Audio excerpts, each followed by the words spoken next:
I have been through psychosis a number of times. So many times, in fact, that I tend to forget the exact number because somewhere between episode 4 and episode 5, I kind of recovered just to go right back into psychosis. So for a good 10-year span of my life, literally a third of my life, I was in and out of episodes constantly, episodes that would be anywhere from 6 months to nearly 2 years in length. And with that came a lot of chaos and questioning, I guess, myself, my identity. A lot about me changed. As you can imagine, an ongoing major life upheaval such as psychotic episodes would impact me. Crazy, right? That something to that magnitude that would overhaul my life would affect me? Oh my God. Unbelievable. Shocking, I know. But the thing is, it really has completely shattered the foundation of my life. And I've had to rebuild quite a few times coming out of those episodes. Last week, I talked about the ways that psychosis has changed me, how it's changed my life, how it's reshaped me as a person. But the thing is, I am still, at my core, Carolyn Ponzoa. And though there have been many iterations of me, there are things about me that are inherent, that will never ever change. So today, I want to look at what about me has remained after having gone through psychosis. There are certain things about me that have been a constant all throughout my life, although at times they may have been somewhat tainted. For instance, I think I talked about in my last video how I've become very serious and cynical. And though that is how I am now, that's kind of not me at my core. That's a part of me that's changed, but beneath that, like if I could heal from that, I would still be the lighthearted, easygoing, laid back, enjoyable person that I inherently am that just could use a little healing. Most of the ways I've changed are trauma responses, and they are the result of PTSD. And with healing, things have improved. There are things I don't like about myself that I've adopted as a result of recovering from psychosis.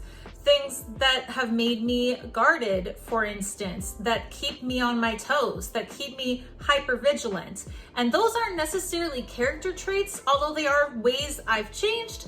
They're trauma responses. They need to be healed. The healing process is long and fraught.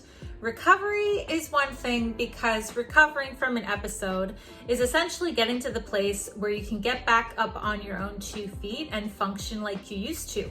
But that doesn't necessarily mean that you've healed from the trauma of psychosis, because healing is a lot more inward, right? It's not just being able to get your cognitive abilities back and coming out of the depressive funk and like being able to go back to work. The healing is now I've been left with this crisis that I'm, picking up the pieces from, and I have to put them back together like a puzzle. I'm that puzzle, and the pieces are all of the aspects of me that need healing. So I guess you could say that the things that have remained just need to be healed. And I'm in that process, so I'm starting to see them peek back through. You know what I mean?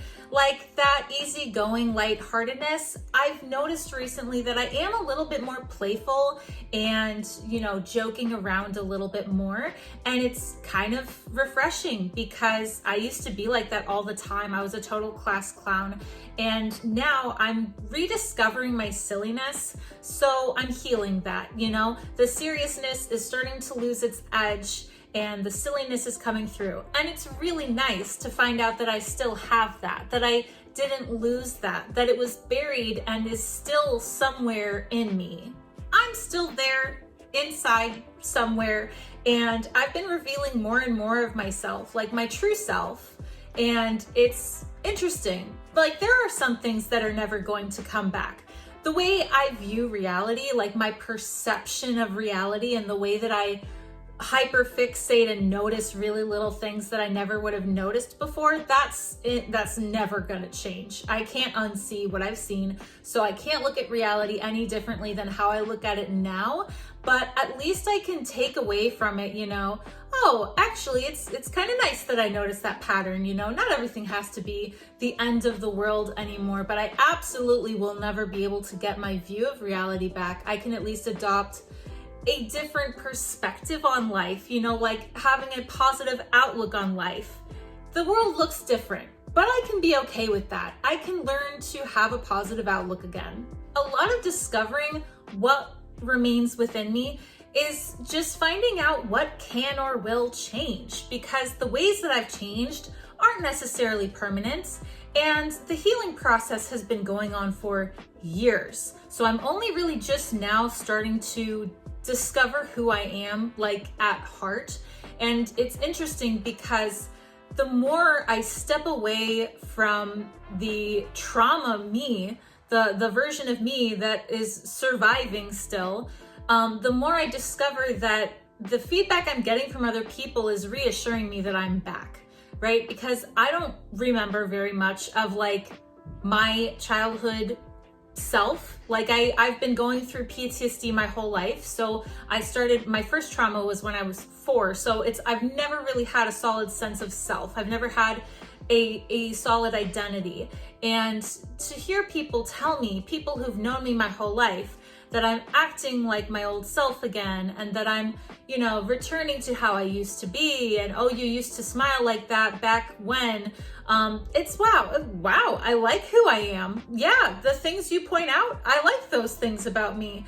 I didn't know that's who I am. And I sometimes have to rely on people outside of me who know me better than me to tell me that you are becoming your old self again. You did used to act like this and you're coming back. A great example of this is actually a conversation that I had with my Grammy earlier today. I am insanely close with my incredibly dysfunctional family, and my grandma, Grammy, is one of the most important people in my life. And we were talking about my wedding because I am going to be married next year.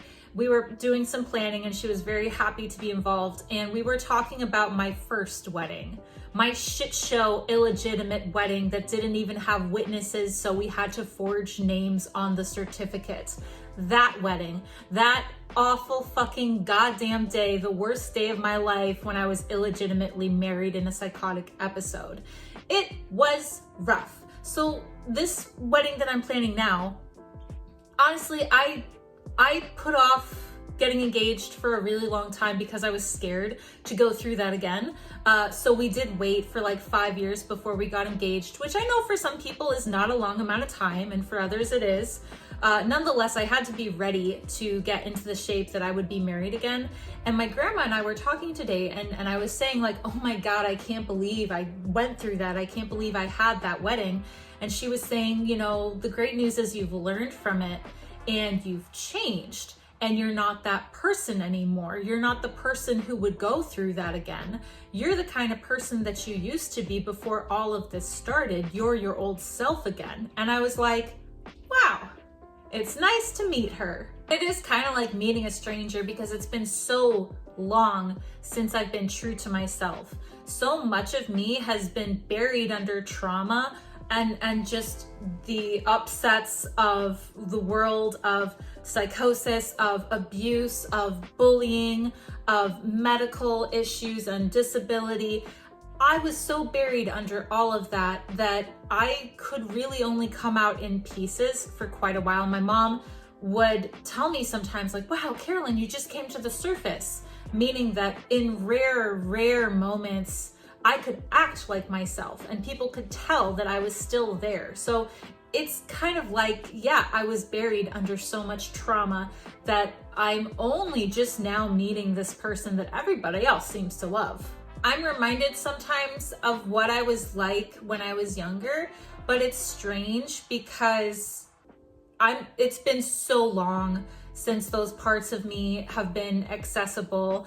And I gotta say that it's really comfortable that I'm acting like my old self again, that even when I'm alone by myself, I'm still that person, because I kind of feel like I have to double check myself when I'm out with my fiance and I'm being like playful and silly.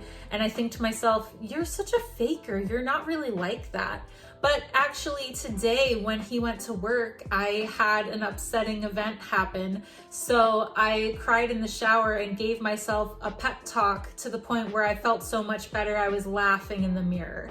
And that is so refreshing to know that that's what I'm like. Behind closed doors, I'm still that kind of person that can make themselves laugh.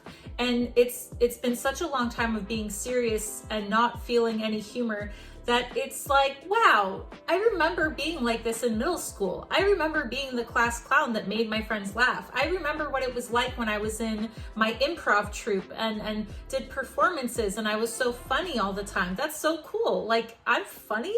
Rediscovering that is so rewarding because I'm really happy that's one of the things that's come back. You know the phrase, fake it till you make it?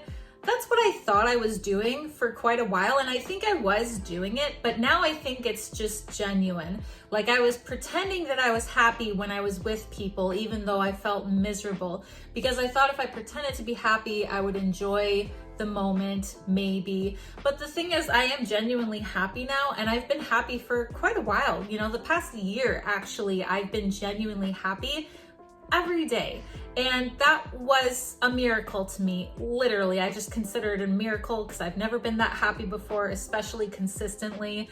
And, you know, that part of me was so buried. That is something that only came through as a result of years and years and years of working on myself in therapy and doing the healing work and putting myself back together.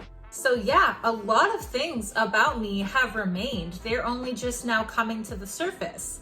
And I think if I had made that other video about what changed about me a couple years earlier, like if I'd done that maybe a year after my episode, I might have genuinely believed that that was going to be me for the rest of my life, especially because I had never really been out of psychosis long enough to heal. So that trauma survival mode had been my constant for like over 10 years, because the episodes were between 2010 and 2010 and 2020. Yeah, 10 years. So for 10 years, plus the few years since 2020 that it's taken to come out of the PTSD survival mode, I have been a completely unknown stranger to me. And this part of me that I'm recovering is from like 15 years ago. This is me coming back to a person I was 15 or so years ago. 15 years ago, I was 16 years old. At 16 years old, my friends would describe me as charismatic, free-spirited, easygoing, a bit of a hippie. I was creative, talented, always driven to make constant art. And I was known for, as I said, having a sense of humor and being a wisecracker and disrupting class. And I just wanted to have fun. I didn't take life very seriously. I just wanted to have fun. So I didn't care about schoolwork or any, kind of jobs, chores, whatever. I just enjoyed life. I really had a great time doing drama club and making costumes and sets for the theater. I really loved the culinary arts club. I enjoyed baking with my friends. I was always going to the mall with my friends. So that's the kind of person I was. I was very, very carefree.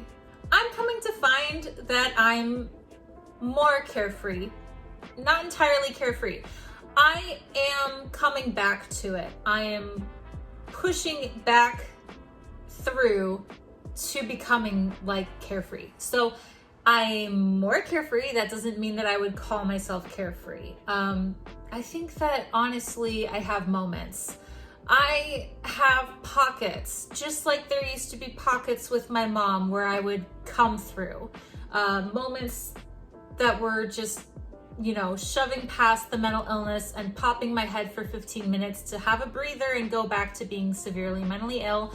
And so the things like the, carefree aspect of my life have been popping through in moments. But those moments I think are happening more. Like with the silliness, I've noticed that I'm more easily doing that, and it's happening more. And it's just a matter of, stringing together days of this character trait rather than just like the little pockets here and there. I think I'll get there. I will get back to the place where that is my constant. It's just a matter of time. I think there are things about me that are solidly back, things that are a constant, that are not going away, that I'm really pleased to have back. For instance, I'm a very empathetic person, and after Psychosis, I really wasn't. And, that's a lot of where the cynicism came from, was shutting myself off from the feelings of other people. And now I care again. I genuinely care about people a great deal. I always say that I care way too much about strangers on the internet because I have found such an amazing community, and I really do genuinely care about people, and I wonder about them. Like, I hope that guy's son is okay. I hope he got into the hospital. I mean, I didn't have that for a really long time, but 15 years ago, 16-year-old me was very caring, would volunteer at the animal shelter, very empathetic, always writing letters for friends that weren't feeling well or had a bad day, just putting little note cards in their lockers. And I'm back. I'm back to being that way. I'm so glad, because I love being empathetic. I love caring about people. I missed that a lot. Then there are some things that have been tweaked. They're still the same, but now that they've come back, they have a different flair to them.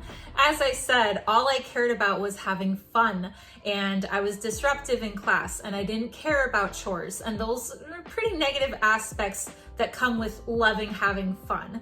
But the thing is, I still love having fun. I make everything fun, and I very much so love working. I'm very hardworking, I'm diligent, and so I've applied that aspect of myself to the adult version. 16-year-old teenage Carolyn didn't give a shit, but adult Carolyn likes to work, and so I make work fun. I love to work, actually, and so it is fun. So let's just look at it like this. That 10-year span of my life, we're just gonna set that aside and pretend it didn't even happen, then go back to 16-year-old self, pre-psychosis, who'd never been affected by this, and go through a time machine to me today, and that's pretty cool. Like, I am that version, but this huge time gap has matured 16-year-old Carolyn into this pretty badass version of herself that's an adult. And I like to think that 16-year-old me would be pretty psyched to grow up to be me. And she'd probably be scared shitless to find out what it would take to get to that point. And she'd probably actually, I don't even want to think about that. No, we're not going to go there. But I think she'd be happy to become this version of me. I think she'd be thrilled that we're blonde. I think she'd like that there's so many holes in our face. I think she'd be psyched that she snagged a fiance who's as rad as he is. I think she'd be thrilled to know that I'm going into the piercing industry, that I've already worked in the piercing industry. Back then, all she ever wanted was to get her industrial, and now I've got 12 more. So little me, growing up to the matured adult version, I'd have to say this is a pretty cool person. Like, I like this person. I like who I've become. I like that I'm back. It's an ongoing process, don't get me wrong. The things that have changed about me are still changed. It's just that I have to undo a lot of those characteristics. And like I said, some of them will probably stay. The seriousness that I have has kind of lended itself to having fun, so that now I take the things I have fun doing seriously. That's not so bad. That's like the other side of a coin. But the perspective I have of reality, the way I see reality, I don't think that's gonna change. So there's really just stuff to work on, to heal from, right? And I'm so glad that I've been in remission from psychosis for as long as I have. I hope I never go back into psychosis. I'm really pleased with my life today, but it is an ongoing process and I'm honestly still at the start. There's a lot of work left to do. There's a lot of healing still to do. I think I've only really just started to see the changes in the work I've been doing in therapy. And this is 4 years down the road that I'm finally starting to turn around. I think there's a lot ahead of me that I'm very excited to come up to, and I know there will be more hardships. There always are. Hopefully psychosis is not one of them, and I hope to God they don't change me the way psychosis has, which made me so embittered. But I think that now that I've had a breather, my life hasn't gone through any major changes in a long time, and I've been stable. I should be able to remain myself. I don't think I'll lose myself again. I won't lose myself to life events the way I have before. I'm stronger today, and I think I can stand a lot of stress. I think I have a pretty high threshold for stress after what I've been through, so I'm not too concerned that I'll change back to where I was before. So I guess this video has been more of a journey in healing and rediscovering the parts of me that I didn't realize were still there, and rediscovering what remains that I have been out of touch with for so long. The other video about the things that have changed, right? Those are very external character traits, but these are my character, right? My goofiness, silliness, lightheartedness, happiness, having fun, that spirit that I have within me, I think that is unshakable. And it was just hurt really, really badly and had to heal before it didn't look like some gnarly scar. Thank you 324-821-T for the video suggestion. I genuinely enjoy interacting with you so much. I always look forward to your comments, and I'm really pleased that you offered the suggestion for me, so thank you very much. It was very fun to answer your question. And as for anyone else who might have a fun suggestion for a future video, let me know in the comments. I'd be happy to make that video for you. I'm always open to suggestions. And this about wraps up the video for today. So thank you everyone for watching. I really appreciate it. As I said, you can drop me a suggestion in the comments or let me know any other thoughts you have. As always, please like and subscribe to support my channel. I put out videos every Thursday/Friday, so you can look forward to another one coming soon. Thanks everyone. Bye.